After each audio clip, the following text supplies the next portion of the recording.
저희 차는요. 이것도 저희 캠핑 카카카에서 만든 겁니다. 저렴한 버전으로 만들었는데 단 한 대도 팔리질 않아요. 우리는 왜 그럴까요? 저렴하게 하는데도 안 팔려요, 이 모델들이. 근데 우리 거랑 비교해보면은 퀄리티 차이가 상당히 많이 나죠. 안녕하세요, 캠핑 카카카입니다. 이번 차량은 스타렉스 5인승 밴입니다. 5인승 밴처럼 안 생겼죠. 그래서 저희가 굉장히 엠보싱 부분을 깔끔하게 잡아드리죠. 12인승과 거의 흡사하게 이렇게 작업을 하고 있는 차량입니다. 그러나 이제 5인승 밴이라는 거 참고해 주시고요. 자, 5인승 밴에 순정 공조기가 없죠. 순정 공조기라고 하면은 에어컨 나오는 이제 덕트 구멍이 없습니다. 그래서 이 차량 같은 경우는 이렇게 벽걸이 에어컨 이제 장착을 했습니다. 이 벽걸이 에어컨은요, 장착할 때 마감도를 보시면은 굉장히 깔끔하게 장착을 했죠. 그래서 저희가 장착하려는 차량들은 이렇게 이제 뭐 배관이나 피스 자국이나 그런 게 없는 게 특성이죠. 그래서 누가 보더라도 와, 깔끔하다 할 정도로 이렇게 장착을 해놨습니다. 그래서 에어컨 가동을 하고 있는데요. 에어컨 뭐 겨울에 필요 있겠느냐라고 하시는 분들도 있을 수 있습니다. 그런데 이제 에어컨에 대해서 잠깐만 설명을 드릴게요. 자, 지금은 이제 11월 달인데 11월에도 저 에어컨이 필요가 있습니다 라고 말씀을 드려요. 왜냐면은 지금 저는 무시동 히터를 틀어놨습니다. 히터를 틀어놨는데 이게 지금 히터 열기가 차 안에 가득 차게 되면요, 엄청 덥거든요. 그래서 자, 이제 히터 열기가 가득 찼을 때요, 에어컨을 틀으시라는 게 아니고 송풍 모드를 틀으시라는 겁니다. 바람만 내보내시라는 거죠. 그래서 얘가 선풍기 대용도 된다, 이렇게 보시면 되겠어요. 우리 순정형 다른 제품들도 마찬가지입니다. 그래서 사실 주무실 때 이게 뭐 무슨 낭비냐 할 수도 있지만 에어컨 송풍 모드와 이 히터를 같이 틀어놓고 한번 주무셔 보시면은 정말 잠을 편안하게 잘 수 있습니다. 이 공기 순환을 계속해서 해주기 때문에요, 한 군데만 더운 게 아니고 후덥지근한 게 아니고 바람까지 나와주면서 뜨뜻한 바람 들어오는 그 이제 사람의 가장 알맞은 그런 온도를 유지를 할 수 있다, 이렇게 보시면 되겠고요. 저 같은 경우는 이렇게 씁니다. 이 차량 같은 경우는 태양광까지 장착을 했어요. 태양광도 보여드릴게요. 태양광 장착을 했습니다. 이렇게 지붕에 보시면은 500W고요. 자, 이렇게 이제 태양광 장착을 해놓은 차들은요, 낮에는 에어컨 좀 틀어야 돼요. 문 닫아 놓으면은 그래도 좀 찝찝하거든요. 습한 거를 없애주죠, 에어컨이. 그래서 추우면은 그냥 선풍기 모드 쓰시면 되고요. 더우면은 냉방 트시면 되고요. 근데 이제 이렇게 쓰시다 보면은 전기가 걱정이 되실 겁니다. 근데 이제 제가 그 태양광 테스트 한 걸 아직 편집을 못 했는데, 태양광 테스트가 지금 11월 달이에요. 요즘 같은 날씨에 해만 잘 받쳐주면은 100A 이상을 충전을 해버립니다. 그래서 하루 저녁에 뭐 100A 쓰셨다 그러면 다음날 완충 다 돼 있어요. 전기 걱정할 일이 없다, 이렇게 보시면 되겠습니다. 근데 전기 걱정할 일이 없다라고 하니까 우리 여러분들 220V 있죠. 이거를 무한정으로 막 쓸 수 있는 줄 아시더라고요. 제가 전기 걱정 없다고 말씀드리는 거는 12V 제품들 쓰고 220은 뭐 커피포트라든지 이런 전자레인지 가동할 때 잠깐 돌리는 그런 정도에서 전기 걱정 없이 쓸 수 있다는 거죠. 뭐 예를 들어서 220 이걸로 뭐 밥 해 먹고 전기장판 쓰고 뭐 이러다 보면은요, 600A도 금방 사라집니다. 그리고 가끔 가다가 이런 분들도 있어요. 너무 추우니까 히터가 안 달려 있으니까 전기 히터 꼽죠. 그러면은 4시간 5시간 만에 600A 다 소진을 해버립니다. 그러니까 그런 기준 하에서 설명드리는 것이 아니고 정상적으로 사용했다는 범주 안에서, 뭐 예를 들어서 220V 전기장판이 아닌 12V 전기장판, 그리고 12V 전기장판 중에서도 여러분들 2단으로 분리된 거, 조절기가 2개인 거 각각 하나씩 있는 거를 사용하시는 걸 권장을 드립니다. 그래서 뭐 그 이유에 대해서는 제가 뭐 전기장판 판매하는 사람이 아니고, 우리도 물론 전기장판이 있지만 전기장판 업자가 아니기 때문에 이거는 여러분들이 좀 왜 그래야 되느냐를 한번 찾아보시면 좋겠고요. 어쨌든 2단으로 분리된 거 사용을 권장을 합니다. 이런 범주 안에서 쓰셨을 때 하루에 뭐 100A를 썼다 그러면요, 다음날 오늘 같은 날 이 태양광이 충전을 다 해버려요. 태양광 충전 효율 안 나온다, 그거는 설치가 잘못됐거나 이제 이런 컨트롤러들이 조금 좋은 거를 써줘야 되는데 조금 저렴한 걸 썼다든지 하면은 충전 효율이 안 나오겠죠. 그리고 장착하는 방식에 따라서도 충전 효율 차이가 있습니다. 이런 범주에서 있기 때문에 저 에어컨은 공짜로 쓰고 있는 거예요. 지금 무시동 히터는 낮에 이렇게 돌려버릴 필요는 없겠죠. 왜냐하면 자동차 기름을 활용을 하기 때문에. 전기는 얼마 안 먹지만 자동차 기름이 먹잖아요. 근데 저 에어컨은요, 순수하게 전기만 먹습니다. 다른 거 들어가는 게 전혀 없어요. 근데 다음날 완충이 끝난다 그러면은 공짜잖아요, 전기가. 그래서 에어컨하고 히터랑 가동을 같이 이제 해도 된다고 말씀드리는 게 태양광이 있다는 전제 하에 말씀을 드리는 겁니다. 그래서 저 같은 경우는 이렇게 이제 활용을 하고 있다. 그래서 겨울 다가오는데 무슨 에어컨이야 라고 하시는 분들이 굉장히 많아요. 내년에 더울 때만 틀어야지. 근데 더울 때 트실 분들은요, 장착 안 하셔도 돼요. 에어컨 더울 때가 사실 낮에만 더운 거지 저녁에 더운 거는 3주 정도밖에 안 됩니다. 잘 때 더운 거는요. 그런데 에어컨이라는 것 자체가 그 3주 쓰려고 쓰는 걸까요? 지금 제가 말씀드렸죠. 지금 계절에도 이 에어컨 써버리면 굉장히 효율적으로 씁니다. 공기는 따뜻한데 막 후끈후끈 거리질 않아요. 이 무시동 히터가 엄청 후끈거리거든요. 경험해 보신 분들은 아실 겁니다. 무시동 히터 열을 조금이라도 더 줄일 방법이 없느냐. 근데 이제 그거는 이제 아직까지는 안 되는 거고, 그래서 이제 이거를 해소하기 위해서 에어컨이 이제 장착한 차들은요, 그 겸용으로 쓸 수가 있다라는 거죠. 그래서 여러분들이 이런 거를 좀 잘 아시고 에어컨 활용법을 또 잘 활용을 하시면은 굉장히 유용하게 사용할 수가 있겠다라는 겁니다. 그래서 뭐 전체적으로 보셨을 때는 프리미엄입니다. 프리미엄에다가 나머지는 다 포함되어 있는 거고요. 태양광은 별도 장착이고요. 커튼, 이런 커튼들도 전체 다 별도 장착이고요. 벽걸이 에어컨도 별도 장착입니다. 그리고 무시동 히터라든지 기본 전기 장치라든지 외부 이런 스테인레스 식탁이라든지 고하중 슬라이딩 서랍장이라든지 그 다음에 내부 테이블, 이런 거는 전부 다 기본 사항에 포함되어 있는 겁니다. 그리고 천장 엠보싱까지, 천장 LED까지, 트렁크 엠보싱, 트렁크 LED, 트렁크 문 열리는 장치까지 기본 포함에 다 들어가 있다, 이렇게 보시면 되겠습니다.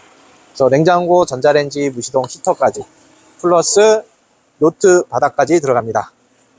네, 그 다음에 전기는 앞뒤, 좌우 전체 다 전기 편리한 데서 뽑아 쓰시라고 전부 다 장착을 해드렸죠.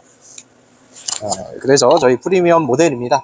근데 이제 뭐 하도 많이 프리미엄 모델 설명하다 보니까 좀 다른 거 설명하고 있는데요. 동일합니다. 프리미엄 모델은. 그 다음에 이제 여러분들이 가장 궁금해하는 뭐 가격 같은 거, 예를 들어서 이런 분들이 많아요. 저희가 프리미엄 990만 원입니다 라고 말씀을 드리면은 이 990만 원이 얼마나 저렴한지를 여러분들이 아셔야 돼요. 그런데 이 저렴한 거를 체감상 못 느끼죠. 왜냐면은 다른 업체들 지금 800만 원대 내놓고 있거든요. 저희가 990에 딱 내놓으니까 800만 원대로 줄여서 내놓습니다. 그런 거는요, 마감도를 보면 알 수가 있습니다. 마감도가 뭐 냉장고, 전자레인지 없는 회사 없잖아요. 다 들어갈 거고요. 무시동 히터 당연히 기본일 거고요. 전기도 당연히 기본이 돼야 될 거고요. 그런데 이제 이런 부분 차이점이 뭐냐, 이 일체형 쿠션입니다. 쿠션을 저희 같은 경우는 별도 장착한 것이 아닌 그냥 일체형으로 씌웠어요. 일체형으로 씌웠기 때문에 이런 데서 인건비가 어마어마하게 많이 들어갑니다. 그리고 이제 쿠션을 씌웠기 때문에 이 안에 들어간 나무는 저렴한 나무를 썼을 거다라고 생각을 하시지만요. 제가 검증하실 분들은 이거 찢어보라고까지 얘기를 드리죠.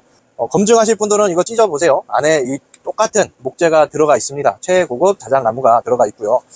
그 다음에 옆에는 이제 편백나무들입니다. 최상급 편백을 쓰고 있는데 편백으로 이렇게 작업을 했어요. 그래서 이런 부분이 그냥 이렇게 나무 있는 데다가요, 그 매트리스 있죠? 방석이라 하잖아요. 매트리스 하나 딸랑 던져주면은 이런 데서 인건비를 조금 줄일 수가 있겠고요. 그러면 우리도 800만 원대로 내려갈 수도 있겠죠. 그 다음에 인버터 3.5kg를 쓰는데 2kg 써드리면은 거기서도 조금 줄일 수 있습니다. 그러나 3.5kg 쓰는 거와 2kg 썼을 때의 차이점을 여러분들이 반드시 알고서는 구매를 하셔야 돼요. 캠핑카는 2kg 쓰는 거 아니다 라고 말씀을 드리겠습니다. 그 이유에 대해서는 다음에 다시 자세하게 설명을 드리고요. 저희는 2kg를 안 씁니다. 왜냐면은 이 인버터 3.5kg 썼을 때는 쓸데없는 AS는 안 들어와요. 진짜 제품에 하자가 있어서 AS가 있을 수는 있겠지만 뭐 인버터 퓨즈가 끊어졌다든지 그런 사례로는 안 들어옵니다. 근데 2kg 썼을 때는요, 사용 용량을 잘 모르시기 때문에 소비자 과실로 인해서 10명 중에 3분 정도가 AS가 들어와요. 그래서 한 달에 AS 하는 시간만 해도 엄청나게 소비를 합니다. 근데 우리 과실로 인한 게 아니고 소비자 과실로. 근데 처음 나가서 처음 썼는데 인버터가 안 돼요. 그러면은 소비자분들은 오해를 하시죠. 아, 저렴한 제품 썼구나. 그게 아니고 용량이 잘못돼서 이런 전기 제품 들어가 있는 사양을 알고 쓰셔야 되는데 그런 분들이 많지 않다 이거죠. 그래서 그냥 막 써도 되게끔 3.5kg를 넣는 겁니다. 이 부분은 조금 어려울 수 있기 때문에 나중에 이 파트만 해서 다시 한번 영상 올려드릴게요. 또 이런 거 스테인리스 식탁 안 씌우고 그냥 나무 있죠? 이거 나무 식탁으로 깔아주면은 사실 저희야 공짜잖아요, 나무로 하면은. 근데 이런 것도 다 비용이란 말이죠. 그래서 이런 부분도 스테인리스 안 하고 그냥 나무 넣어드리면은 저희야 비용을 아낄 수가 있겠고요. 고화종 수납장이죠. 이 고화종 수납장도요, 레일을 빼면 됩니다. 이 레일을 빼면 되는데 레일 비용도 만만치 않게 들어가죠. 근데 이 레일 빼고 나무로 했을 때 여러분들 근데 지금은 나무만 있어도 잘 열려요. 근데 이게 시간이 지나서 나무가 처지기 시작하거든요. 그때는요, 아래다가 뭐 초를 발라 놓는다든지 오일 발라 놓는다든지 그럼 별의별 거 다 해봤어요. 그래도 안 열리더라고요. 왜냐면은 여기 안에 짐이 가득 차잖아요. 그래서 나무 수납장 하는 데는 여러분들 거래를 하는 게 아닙니다. 무조건 이 레일을 달아줘야 돼요. 근데 비용 아끼자고 이런 거 빼면은 할 수 있겠죠. 자, 이제 비용 줄이는 포인트를 말씀드리는 겁니다. 그 다음에 수납장 부분이요. 근데 이 수납장 자체가 이 정도 퀄리티 나오기가 여러분들 상당히 어렵습니다. 굉장히 공을 많이 들인단 말이에요. 자, 샌딩 부분을 한번 볼게요. 이런데 손으로 이렇게 비벼도 될 정도로 저희가 굉장히 샌딩 철저하게 해놓습니다. 자, 이런 꺾는 부분들 있죠. 이런 거 다 잘라 버려야 돼요. 이게 굉장히 큰 공간인데 주먹이 한 3개까지 들어갈 것 같아요. 근데 여러분들 이런 공간을 다 살려놓는 이유가 있습니다. 그리고 벽걸이 에어컨 단다고 저희가 굳이 이런 조만한데 이런 데 살려놓을 이유가 있을까요? 다 막아버리면은 저희 입장에선 제작도 쉬워요. 그리고 이런 수납장 말고 이제 벽면에 붙는 수납장 있죠. 이 플라스틱 위에다가 그냥 하는 수납장들 보여드릴게요. 이런 수납장입니다. 이거는 저렴 버전 수납장. 근데 대부분의 업체들 한번 비교해 보십시오. 전부 다 이 수납장일 겁니다. 이 플라스틱 제거를 하지 않고 이 위에다가 바로 한다 이거죠. 이거는 뒤에 마무리도 필요 없고요. 얘는 잡소리가 날 수가 없는 수납장이에요. 잡소리 제거 안 해도 되잖아요. 그리고 샌딩 뭐 저렴하니까 적당히 하면 되겠죠. 굳이 이거를 샌딩에다가 투자를 많이 할 필요 없잖아요. 보이지 않는 부분에다가요. 이렇게 비용을 축소를 시켜야 됩니다. 요거 외에도 또 차이가 있죠. 한번 볼게요. 전기는 뒤에다가 하나 뺐고 저 앞에다가 하나 뺐어요. 근데 앞에 걸리적거리니까 저 위로 넣어버렸죠. 저희 같은 경우는. 그런데 전기를 굳이 여기다가 우리가 만들 필요 있을까요? 전선 하나 또 끌어와야 되고 이것도 작업 비용 들어가고 이런 거 안 해도 되잖아요. 그냥 저기 다 있으니까 저기서만 쓰셔라 라고 할 수도 있겠죠. 근데 심지어 전기가 여기만 있는 게 아니고 여기도 있고요. 이 뒤에도 있고요. 저 옆에까지 있어요. 저희 차는요. 이것도 저희 캠핑 카카카에서 만든 겁니다. 저렴한 버전으로 만들었는데 단 한 대도 팔리질 않아요. 우리는. 왜 그럴까요? 저렴하게 하는데도 안 팔려요. 이 모델들이. 근데 우리 거랑 비교해보면은 퀄리티 차이가 상당히 많이 나죠. 이 엠보싱 하나 들어가고 안 들어가고 차이. 수납장이 하나 전체적으로 풀로 들어갔냐 안 들어갔냐 밖에서 볼 땐 잘 모를 겁니다. 그러나 이런데 딱 열어보면요, 수납 공간이 이런 플라스틱이 그대로 있죠. 뒤에 마감 처리 안 해도 됩니다. 그냥 이런 기둥들만 딱 세워가지고 앞에 것만 해도 돼요. 그리고 이런 간단한 버전 만들어도 문을 이렇게 많이 만들어 드리죠. 문을 많이 만들어 드리죠. 제가 장담하는데 이렇게 만드는 수납장, 이렇게 만드는 업체들 중에서도 단연코 우리 수납장이 수납은 가장 클 겁니다. 왜냐하면 3D 스캔을 통해서 했기 때문에 안에 이 문이 다 제각각이잖아요. 생긴 거 보세요. 근데 문 크게 이렇게 하나로 만들면은 저희 편할까요? 편하지 않을까요? 그냥 문 크게 한 방 만들고 그냥 이거 테이블 하나 딱 넣어버리면 여기다가 굉장히 편하겠죠. 저희 작업은. 여기도 마찬가지. 문이 다 제각각이에요. 샌딩 한 번만 해도 될 거를 4번씩 하는 겁니다. 이런 거를 여러분들이 잘 보시라 그거죠. 그래서 이런 데서 가격 차이가 날 수밖에 없다.